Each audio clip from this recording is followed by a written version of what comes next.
হাসি বলে গেল চলে গো। ঠাকুরগাঁও সদর উপজেলার নারগুন ইউনিয়ন। শীতের শুরুতেই এখানকার খেজুর বাগান হয়ে উঠেছে এক ব্যস্ত কর্মযজ্ঞের কেন্দ্র। ভোরের শিশির ভেজা বাতাসে গাছিদের করতে হচ্ছে পাহাড় সম কাজ। খেজুর গাছ থেকে রস সংগ্রহ আর সেই রস নিয়েই শুরু হচ্ছে গুড় তৈরির প্রক্রিয়া। বাগানের পাশেই বড় বড় চুলায় ঘন্টার পর ঘন্টা জাল দিয়ে তৈরি করা হয় ঘন লালচে আর সুগন্ধি খেজুর গুড়।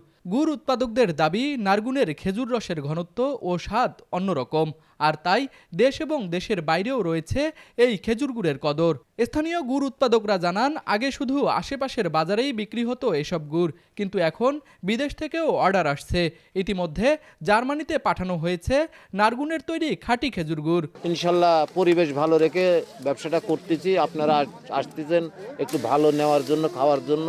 গুড় আমাদের বাইরেও যাচ্ছে, দেখেন এই গুড়টাই যাবে আমার জার্মান যাবে, লিকুইডটাও যাবে, আমার পাটারিটাও যাবে। এখানেও কিছুটা বায়না করা আছে, অর্ধেকের বেশিটা জার্মানি যাবে গুড়। তো এরকম আমাদের গুড় অনেকটাই দেশের বাইরে চলে যায়, কিংবা এখানকার যারা প্রতিনিধি যারা আছে তাদেরও দেয়। আমার এই যে মির্জা সাহেব আমাকে মেলা গুড় দেওয়া লাগে ভাটির থেকে। শুধু রপ্তানিই নয়, শীতের শুরু থেকে পর্যটকদের ভিড় জমে উঠেছে পুরো এলাকায়। বাগানের পাশে বসে টাটকা রস খাওয়া, নতুন গুড়ের স্বাদ নেওয়া, এ যেন অনেকের জন্য শীতের বিশেষ অভিজ্ঞতা।